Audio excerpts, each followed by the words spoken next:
Estamos de volta com o programa Conexão Tupã, recebendo hoje a visita do Padre Carlos.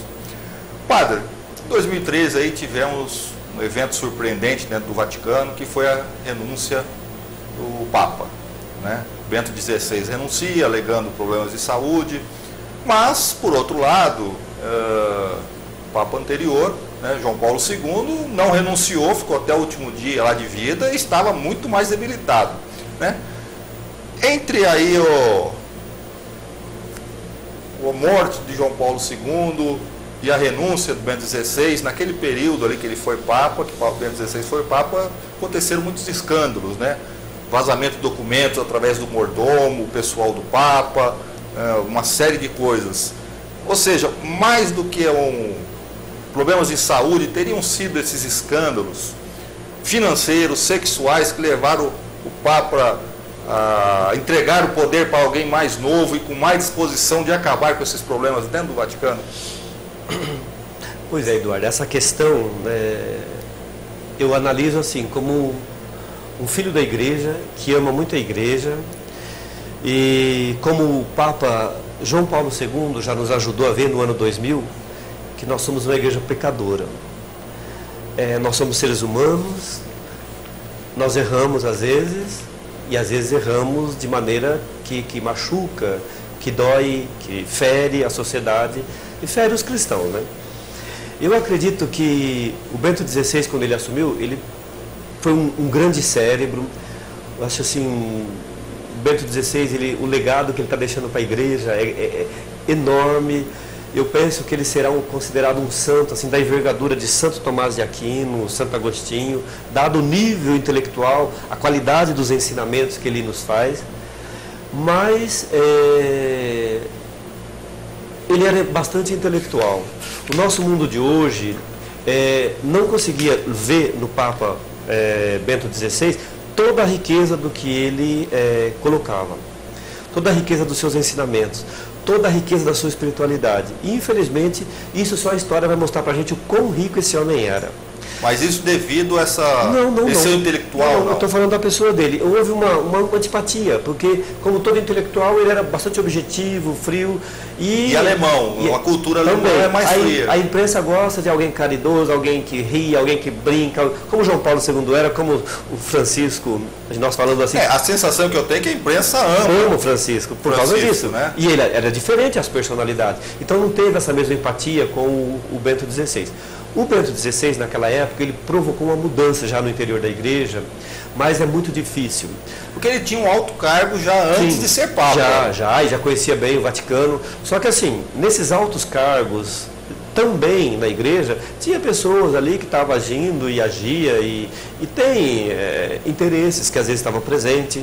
Não quer dizer que a igreja seja assim, mas para cada padre que tem desvirtuou aqui ou ali, existem 400, 500 milhões de padres aí que vivem santamente. E é o que sustenta a igreja, exatamente, apesar desses escândalos. Só que quando acontece cada coisinha dessas aí, um escândalo de um padre, a igreja toda que apanha como se fôssemos todos assim. Não é, mas é o que parece, né? Os bons pagam pelos maus. Exatamente. Né? E naquele contexto lá, como é que eu vejo assim o pedido de saída, aquela carta do Papa Bento XVI? Naquele momento, ele foi ficando debilitado. Quando acontece de um Papa, como aconteceu também no final do mandato do Papa João Paulo II, e nós acompanhamos, quando o Papa ele vai envelhecendo, que ele já não dá mais conta, outros espaços na Cúria vão assumindo aquele espaço para a igreja continuar mantendo. Agora, o que acontece quando, eu vou usar uma linguagem simbólica aqui, o dono e o que faz as vezes do dono, não é a mesma coisa. Né? O Papa que era o responsável, mas quando alguém faz o nome dele, nem sempre tem a mesma fidelidade, o mesmo amor, a mesma paixão, a mesma misericórdia. E naqueles dias do Bento XVI, ele foi perdendo também, foi ficando mais velho, e outras pessoas na Cúria começaram a assumir aquelas funções, para que a igreja caminhasse. E aí a gente viu contra-testemunhos, né? Foi o que foi dito, esses escândalos e tudo mais. Os escândalos eu até não acredito que foi tanto, porque se a gente coloca na história, no que antecedeu, o Papa tinha pedido para que a igreja instituísse o ano do sacerdócio, justamente para chamar a atenção do sacerdócio do mundo, para chamar mais vocações, mas naquele momento aqueles que odeiam a igreja jogaram muitas coisas, às vezes coisas de 20, 30, 40 anos atrás, jogaram na mídia de escândalos, tudo como se fosse agora, naquele momento. Então criou-se um escândalo que, se você olhar historicamente, não corresponde àquele momento que nós estávamos vivendo. Mas, infelizmente, a mídia reproduziu insistentemente os escândalos, não falou da santidade, então ficou como se estivesse acontecendo um grande escândalo. É que escândalo vende mais, né? Exatamente. Me lembro até assim de uma fala de não me lembro o nome do cardeal, que um repórter lá em Roma falou assim: pois é, sua santidade, sua eminência, nós estamos no maior escândalo da igreja. Ele falou: não, nós tivemos outros bem piores. Esse nós estamos passando, ruim, e esse nós vamos passar ainda. Tem piores. Pois é, e passou já, né? Quando o Bento XVI, nessa situação que ele percebeu, ele já estava debilitado, essa situação daqueles que estão usando o poder e não estava agindo com tudo aquilo como o dono faria, ele teve aquele gesto que eu acho que foi profético. Ele pediu para deixar o papado, que até então nunca tinha acontecido na história, a não ser lá no passado muito remoto, né? Séculos atrás. Exatamente, que a gente nem lembrava mais disso, né? Depois que os estudiosos que nos resgataram, tal época teve um Papa que fez isso, mas lá teve umas condições que ele foi obrigado a deixar. Aqui não. O Papa usou da sua liberdade, da sua escolha, por um amor muito grande à igreja, por querer ver a igreja caminhando retamente. Ainda mais hoje, diante dos meios de comunicação, a igreja não pode esperar para dar uma resposta para daqui 1 mês, 2 meses. Tem que ficar, aconteceu um fato agora, tem que dar, daqui 5 minutos ela tem que responder para o mundo. E a igreja não estava preparada para isso. Então os escândalos que aconteceram foi porque falava-se, a igreja não sabia como agir. Hoje já está diferente. Então, naqueles dias, tudo o Papa, diante dessas mudanças culturais da nossa época, ele percebeu que o papel dele como Papa, embora santificasse e governasse a igreja, e ele o fez com maestria, nós temos que louvar a Deus por esse homem, mas uma outra pessoa mais jovem o faria com muito mais solidez. E aí, quando ele faz aquele gesto profético, surpreendeu o mundo, surpreendeu a todos, né? Eu acho que o susto que nós levamos, mas depois que a gente para meditar, a gente vê que foi Deus tocando no coração dele. Porque certamente não foi uma decisão fácil. Eu acho que ele sofreu muito. Com certeza, o medo das consequências. Eu acho que não tanto muito consequências ali, mas assim, é uma decisão que mudou a história. A partir daquele momento, com certeza, a história mudou. Não vai ser, os papas não vão ficar mais até o último minuto, embora eles possam, se ele quiser ficar. É lei, né? Ele pode ficar. Mas quando ele perceber que ele já não vai estar fazendo tanto bem para a igreja, ele vai pedir, aspas, aí, essa aposentadoria. Vai permanecer como Papa, mas um outro virá. Agora, o que me chama a atenção aí, que eu falo que é um gesto profético, porque a igreja estava passando um momento muito difícil. Era uma dor para a gente constante. Como cristão, você deve lembrar, a gente sofria todo dia, porque na mídia internacional se falava mal, e se falava mal, era como se a gente estivesse lá até na lama, até o pescoço. No dia da nomeação, no dia da escolha do Papa, o que o Bergoglio se tornou o Papa Francisco, naquela manhã nós acordamos tumultuados lá na lama no pescoço. Naquela noite nós estávamos na glória. Então, aí a gente vê assim, esse gesto, o que aconteceu, a conquista é só uma ação do Espírito Santo. Ninguém esperava Francisco, esperávamos outro. E de repente vem esse homem aí que está tocando o coração das pessoas, tocando o coração do mundo, tocando o coração dos jornalistas. A grande mídia, a gente vê que corre atrás dele, assim, ele toca profundamente o coração da humanidade.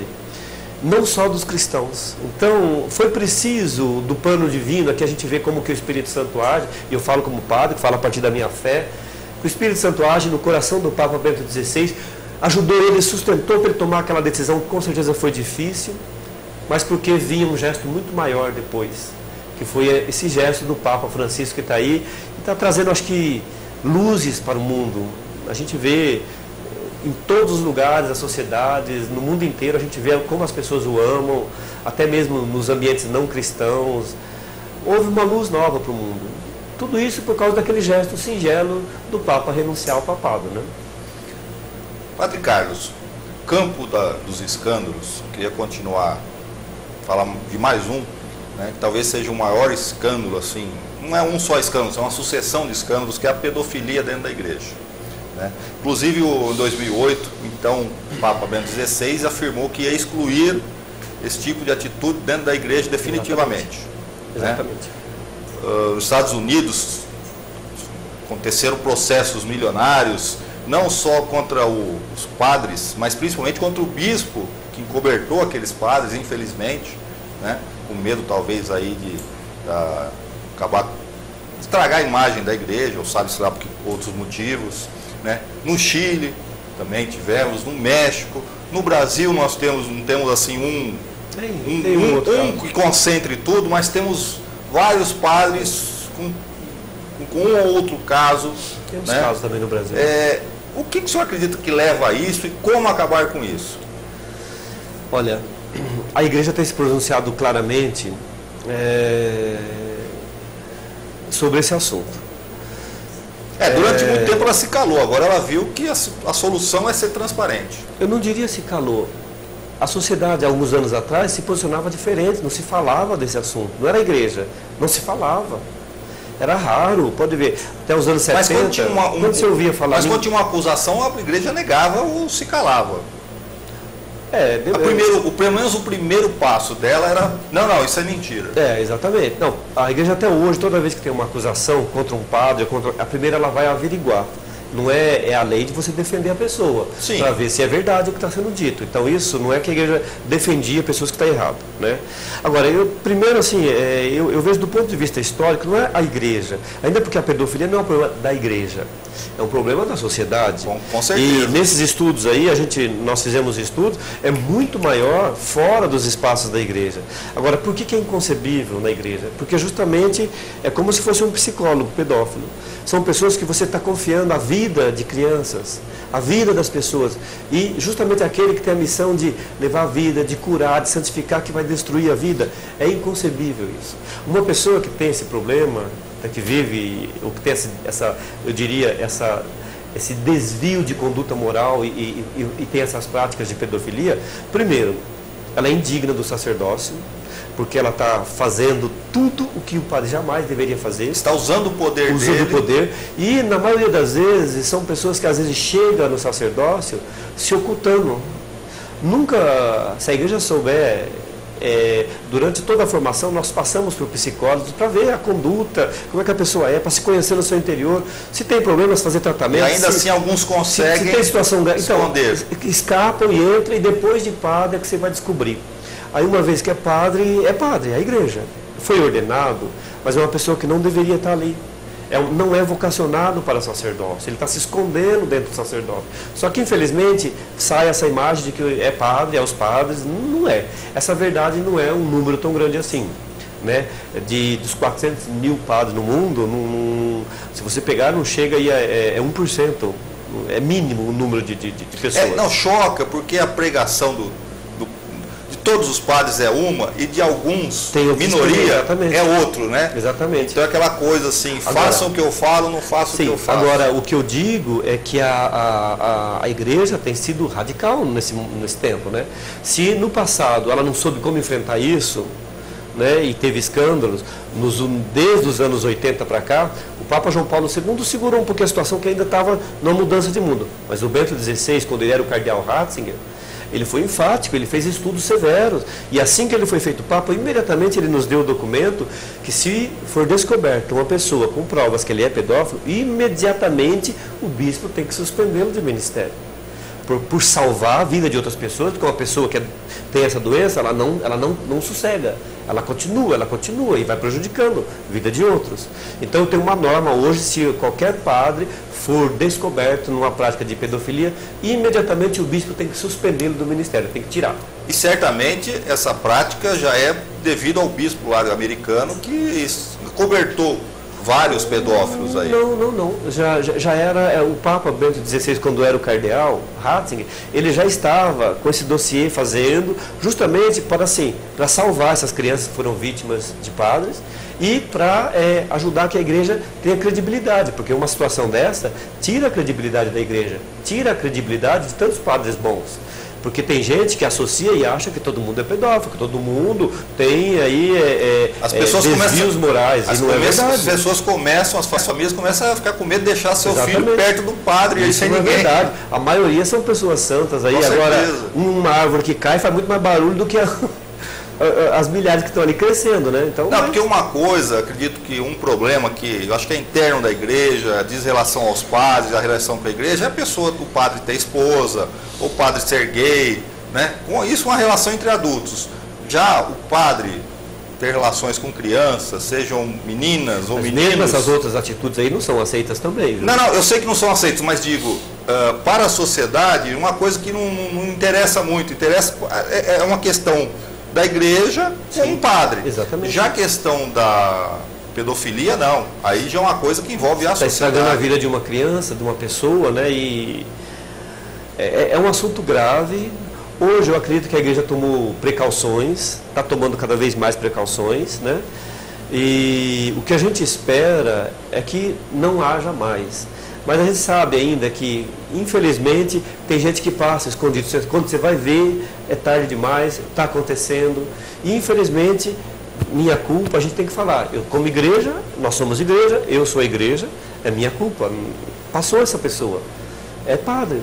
Sem citar nomes, padre, teve em 2005, 2006 um caso em Marília, na igreja Santo Antônio. O padre foi condenado aí em primeira instância, porém ele recorreu e no TJ em São Paulo ele foi inocentado. Mas isso certamente foi um processo muito doloroso para toda a comunidade católica de Marília. Eu estava lá, eu era vigário episcopal naquele momento, então eu conheço bem e posso te dizer com certeza, ali o padre foi a vítima. Por isso que a igreja tem que tomar cuidado. De fato, ele cometeu um erro, sim, contra o celibato. Mas não era criança, não era nada, e era uma outra história. O que existia foi uma perseguição ao clero e usou aquele coitado, aquele padre como bode expiatório. Como ele tinha um erro, criou-se todo um aparato ele tinha um erro com uma pessoa adulta. É, exatamente. Ele cometeu um erro. E mesmo assim não era uma coisa fixa. Mas ele tinha um caso com uma pessoa adulta. Exatamente. E aí ele foi acusado de pedofilia com outras pessoas. O jeito que a coisa foi feita destruiu a vida da pessoa, do padre.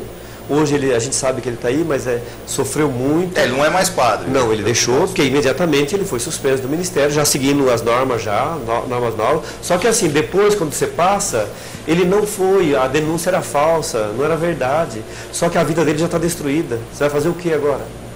Ele já não é mais padre, está com a vida destruída, moralmente destruído. Não tem mais condições O que você vai psicológicas de fazer? assumir. Agora, cadê aquela delegada que inventou as mentiras? Ou que criou situações em cima de uma verdade que não era tão grave assim. E qual foi a reação dos paroquianos? Ficaram a favor dele, ficaram contra, se dividiram? Olha, na época, os paroquianos defenderam o padre, porque conhecia a realidade tal qual ela é. Então, por isso que eu falo, a mídia, na época, a grande mídia, ela não se preocupou em averiguar os fatos. Se eu tivesse entrevistado o povo, teria visto a verdade. Mas foi na conversa e criou aquela, porque era muito, vende bastante falar que o padre é pedófilo. Repercutiu no Brasil e no mundo, né? Mas na verdade, a verdade era outra. Tanto que ele ganhou depois, na inocente, pelo menos desse crime, ele é inocente. Não praticou esse crime. Ali foi uma injustiça.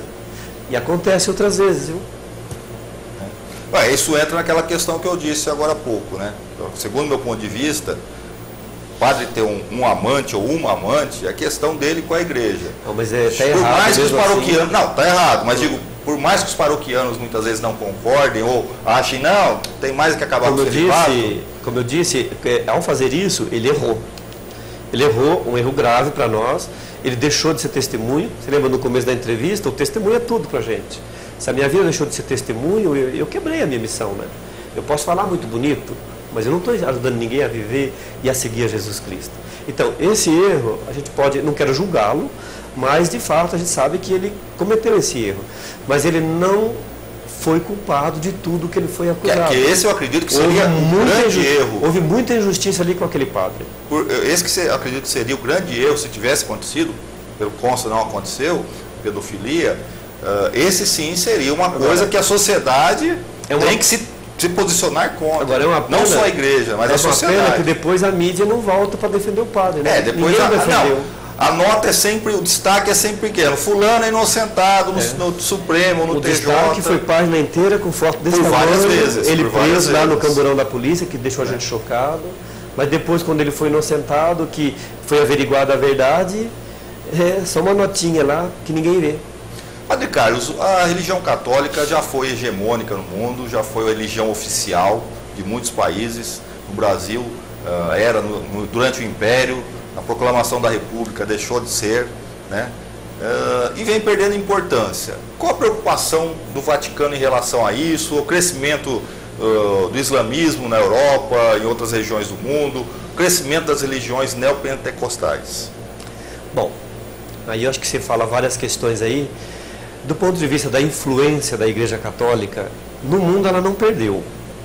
Porque, geralmente, quando o Papa fala, primeiro é que o Vaticano é Estado, então ele é estadista. Então, ele tem um poder ali que está dentro dos protocolos de relações entre Estados, né, entre países. Então, ele tem uma palavra que pesa. Segundo, que ele tem um poder moral desde toda a história aí, é a religião que sempre esteve presente e houve. Quando tem um Papa como esse, o poder moral sobe mais ainda, que a palavra dele é ouvida e vai a todos os... Então, a Igreja não perdeu a influência nesse sentido, né? Por outro lado, numa sociedade que vai constantemente mudando paradigmas, e hoje a gente fala que houve uma mudança de valores, nós vivemos assim, numa mudança cultural, de tal maneira que tudo está mudando ao mesmo tempo, a cultura que está mudando. Tudo é muito rápido Tudo hoje. Mudou demais hoje. As respostas que nós tínhamos em todas as áreas ontem, e que era certeza, que nós ouvimos dos nossos pais, dos professores, se falar para os nossos filhos hoje, não responde. É outra coisa, é outra história. Basta pegar aí o tablet, as criancinhas, eu perguntei na missa domingo, todos os molequinhos lá tinham tablet, todos. E lidam muito melhor que os adultos. Pois é, a gente não sabe, eles sabem. Então, a sociedade mudou muito, está alterada. Às vezes, nesse caminhar, a Igreja não consegue responder, porque as respostas que ela tem é aquelas de ontem. Então, é uma adaptação constante. Nesse adaptar constante, hoje a gente vê uma sociedade relativista, onde as pessoas acham que ela pode, como se fosse no mercado, eu pego o que eu quero, aqui, ali, e faz a mesma coisa com religião. Então, é individualista, cada pessoa pensa, eu penso, eu acho que é certo, eu quero isso, aquilo. Então, nesse sentido, houve uma perda, mas não é da Igreja Católica, é do ser humano no mundo de hoje. Quer dizer o seguinte, que ele não encontra o que ele quer em tal religião, ele muda para outra. Não encontra naquela religião, ele muda para outra. Isso quando ele não vai na missa que interessa, vai no culto lá, vai na mãe de santo ali, vai não sei aonde lá, vai mandar ler a mão, porque quando ele faz uma salada, né? Porque assim, antigamente a gente via, eu vou nessa religião, eu vivo nessa religião, católica ou não. E quando mudava e ficava. Hoje está assim, e às vezes tem uma experimentação, vamos dizer. Exatamente. Ele experimenta para ver o que mais agrada. E às vezes o que tem de pessoas hoje que são indiferentes, se Deus existe, se está aí, se é a sua igreja, tanto faz, eu vivo do jeito que eu acho, ponto. O que o senhor bispo falou não me interessa. Hoje está uma cultura assim do indiferentismo. As pessoas, tanto faz, se acontecer, eu vou viver do meu jeito, do jeito que eu acho. E isso está dentro das famílias. Pode tirar para a sua família que você vai ver esse pensamento, está lá. Está nesse relativismo, cada um faz o que quer, minha liberdade, você não interfere na minha liberdade. Então, isso, quando você olha assim, isso dá uma maneira de viver na sociedade, que não quer dizer que a igreja perdeu o seu espaço. A sociedade está mudada.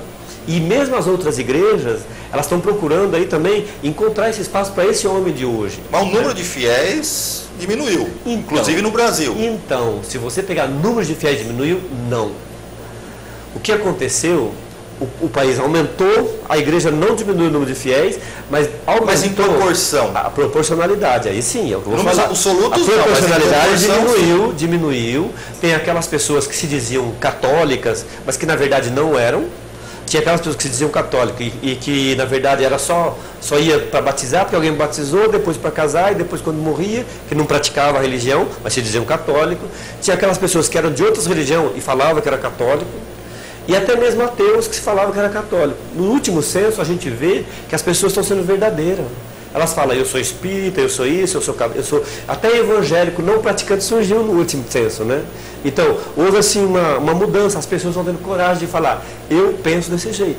Então, quando você pega uma estatística dessa maneira, houve uma mudança no quadro cultural e social, naquilo que diz respeito à religião. Mas não quer dizer que as igrejas esvaziaram. A Igreja Católica não esvaziou. né? Houve aí movimentos, por exemplo, a renovação carismática mesmo, uma bênção para a igreja. Ela trouxe assim, a alegria, a vida, as comunidades de base. Trouxe, perdemos o espaço das comunidades de base, mas aquele espaço de você celebrar ali nas pequenas casas e reanimar a fé e trazer na igreja a renovação, com toda a alegria, com toda a Bíblia que trouxe da escuta da palavra de Deus, com os cantos. Isso renovou demais a igreja. Agora, nós estamos num momento que os católicos estão aqui, aumenta o número de católicos, mas as outras religiões também estão passando por isso.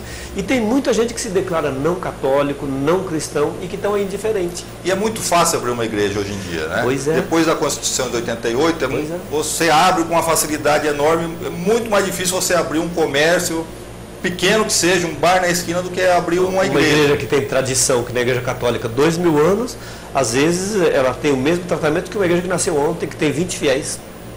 E é tratada como denominação religiosa, quando na verdade tem status diferente aí, né? Uma tem uma história, outra nasceu ontem, né? Então, o que vai sair da evangelização daí é diferente, né? Então, tem histórias diferentes aí. Padre, para terminar, é possível conciliar ciência e religião, mais especificamente criacionismo e evolucionismo?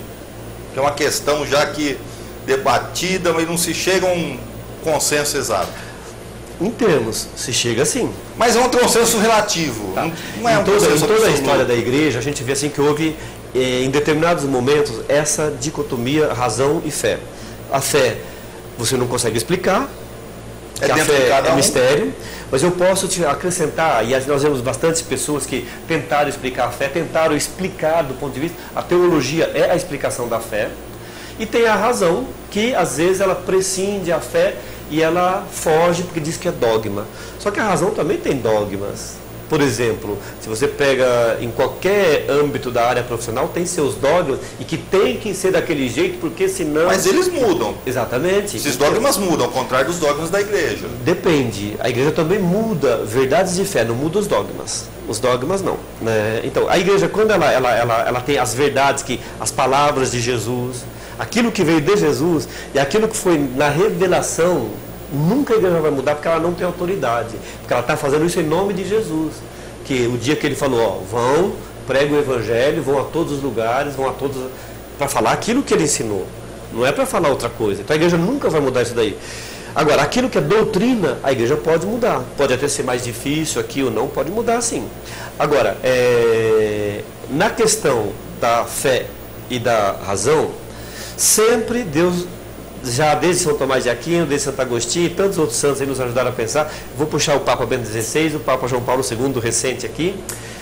A fé não contradiz a razão. Deus fez a gente inteligente. E nós somos inteligentes, criaturas de Deus. Para quê? Para poder, pela razão, buscando o sentido último da criação, nós também chegaremos ao ser criador. E aí a gente pode buscar as teorias de física, física quântica, eles chegam até o limite lá, onde é que chegou isso? A partícula que vem de Deus, tanto que chama partícula de Deus, porque é a busca de Deus. Não, eles prescindem do dado da fé. A fé é uma outra maneira. Eu vou usar uma linguagem uma linguagem aqui figurada para te ajudar a entender. Você casou, tem sua esposa, o dia que você se apaixonou por ela, você viu, essa é a mulher que eu amo. Aquilo que aconteceu no seu coração. Se eu te pedir para você explicar, você vai tentar falar de muitas maneiras. Um raio caiu aqui, esquentou de outras maneiras. Difícil de explicar isso. Quando você tem a fé, é um relacionamento com Deus que acontece algo muito parecido na vida e na história da pessoa. Como é que você explica isso? Um raio passou, bateu, é difícil você falar. Então, você fala, mas eu acredito, para mim é verdade isso. É verdadeiro, mas é difícil de você falar, porque é mistério, está lá dentro. Eu usei essa linguagem figurada que é fácil de entender. Quando você fala da fé, aí eu vou usar o Kierkegaard, um filósofo que ajudou a gente assim, ele era evangélico até, mas nos ajudou a pensar bastante. Ele fala, eu busco a razão da fé, eu quero explicar a fé, mas chega numa hora que ele fala aqui, eu não consigo explicar mais. Ou eu acredito ou não acredito. Então a fé, por causa do mistério, por causa dessa paixão, ela é um salto no escuro. Eu acredito e eu vou, eu me lanço. Eu acho isso muito bonito, porque a fé é isso, você confia. Você confia, você não, mesmo que você confia naquilo que vai vir, você não sabe, mas você confia e você vive por causa dessa fé. A razão não, a razão te dá certeza, mas a razão ao mesmo tempo ela também te leva à fé, porque ela te leva a Deus. A fé te leva a Deus de uma maneira muito pessoal. A razão te leva a Deus de uma maneira lógica, com base em raciocínio, em argumentação, mas te leva também a Deus. Então, esses papas, esses santos, eles falaram para a gente que a razão nunca é contrária à fé. Nunca, nunca, nunca. Uma sempre vai complementar a outra. Mas o mundo tem 5 ou 6 mil anos ou tem 8 bilhões de anos com o Big Bang? Peraí. Agora, dogmatismo pode mudar. Por exemplo, às vezes a pessoa se coloca numa postura e ela se fecha aquilo. Quando você fala da teoria da evolução, já há muito tempo, a igreja já pediu perdão disso e já voltou atrás. De fato, a igreja, de fato, ela reconhece hoje com clareza, né, que o mundo vem da evolução. O mundo não foi criado assim, está aqui, está o mundo, e daquela maneira. A maneira como é explicada lá na Bíblia é a questão de, quando você volta na fé, para explicar, mas da onde surgiu eu? Eu vim dos meus pais, que vieram de outro, que vieram de outro, que vieram de outro. Você chega na primeira criação, mas a criação, ela veio aonde? Está no espaço. Esse espaço tinha o quê? Tinha isso, tinha aquilo, tinha árvore. Veio de Deus. Aí você vai chegando, chegando, chegando. O último que você consegue chegar, de onde veio? Veio de Deus, do ponto de vista da fé. É porque me incomoda muito uma coisa, padre. Por exemplo, eu creio na teoria da evolução. Sim. Aí os evolucionistas, os criacionistas se colocam ao contrário, não só na questão de como que aconteceu, mas que os criacionistas seriam crentes em Deus e os evolucionistas não. Mas eu fico pensando, por que o Big Bang não pode ser uma obra de Deus? Não só o Big Bang, como tudo que veio depois. Pois é, mas mesmo o Big Bang, quando você está falando hoje, talvez isso não está publicado ainda, mas quando você vê a fala do Papa Francisco, quando você vê, existe um reconhecimento da igreja que mesmo quando você vai no Big Bang, ele estou falando, você vai usando a razão e a fé, você chega numa hora, o último momento que tem, que você pode falar, aqui eu não consegui explicação ainda, aquilo foi a ação de Deus. Porque pode ver, Deus que criou, que deu essa vida, né? Então, hoje, com certeza eu te garanto, a igreja não coloca uma objeção entre fé e razão. Pelo contrário, uma completa a outra.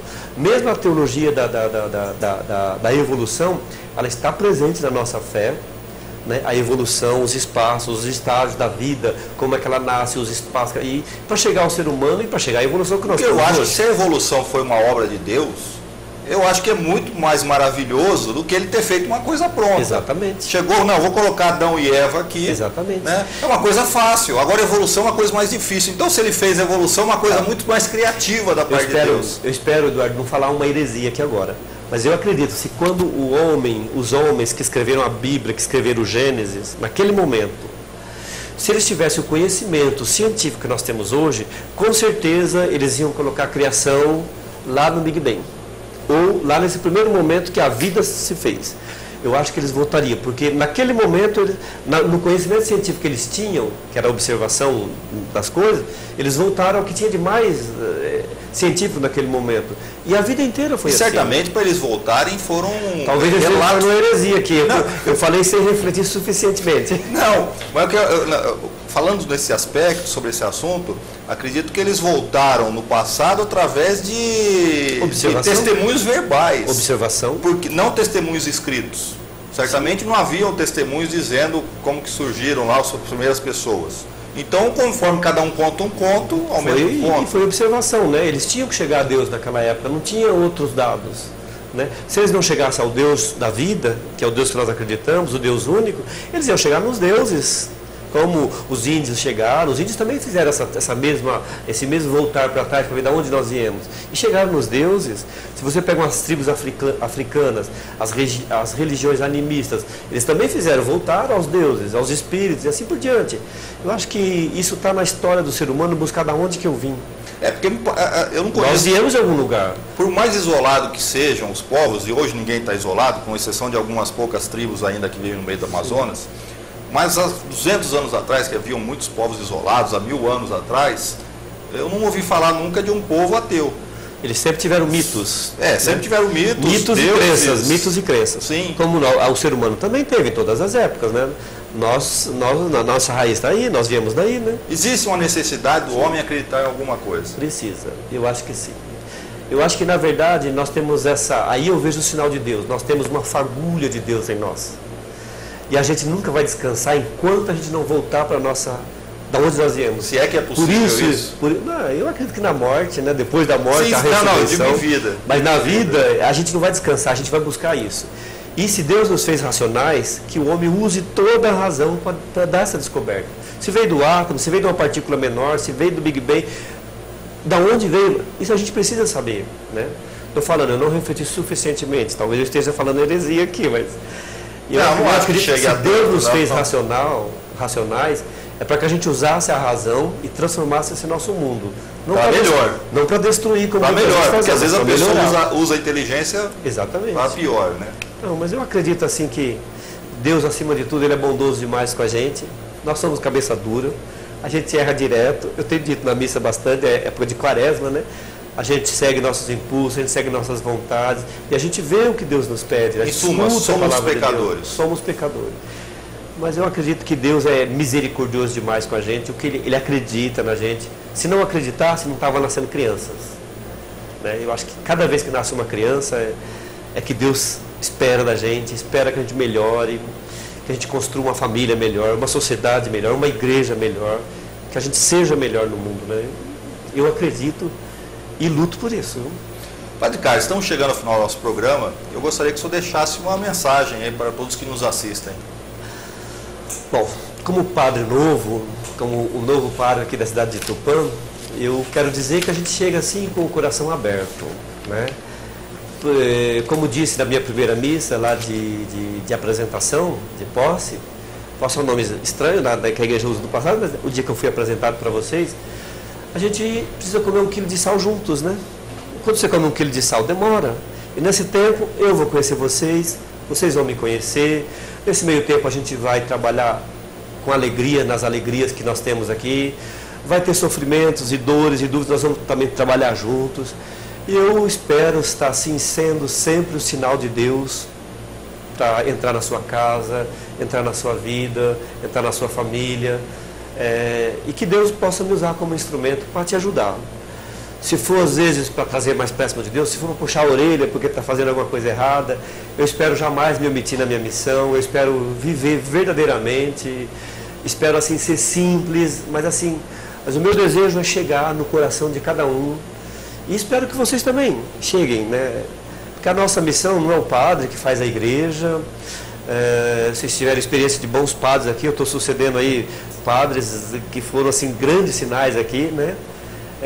Não é o padre que faz a igreja é o povo de Deus, como o Conselho Vaticano falou, são vocês, são aqueles que atuam na limpeza da igreja, são aqueles que atuam na coordenação, são aqueles que atuam na dimensão de transformação, são aqueles que atuam na dimensão administrativa, são aqueles que santificam a minha missão, mas aqueles dos ministros, aqueles que vão visitar os doentes. Eu acho que a igreja é esse conjunto. Eu espero que a gente tenha assim, nesse tempo que Deus me conceder aqui, não sei quanto tempo, que a gente faça uma boa parceria, que a gente seja família de Deus, que a gente ajude, que o bem se instaure aqui nessa sociedade que foi confiada. Espero colaborar com a sociedade de Tupã. E aqui terminamos o Conexão Tupã de hoje, recebendo o Padre Carlos, que veio apresentar o seu ponto de vista sobre alguns assuntos, vários deles polêmicos. Padre Carlos, que é o novo vigário da Igreja Matriz de São Pedro, muito obrigado pelas suas palavras, muito obrigado pela sua audiência e continue no canal 7.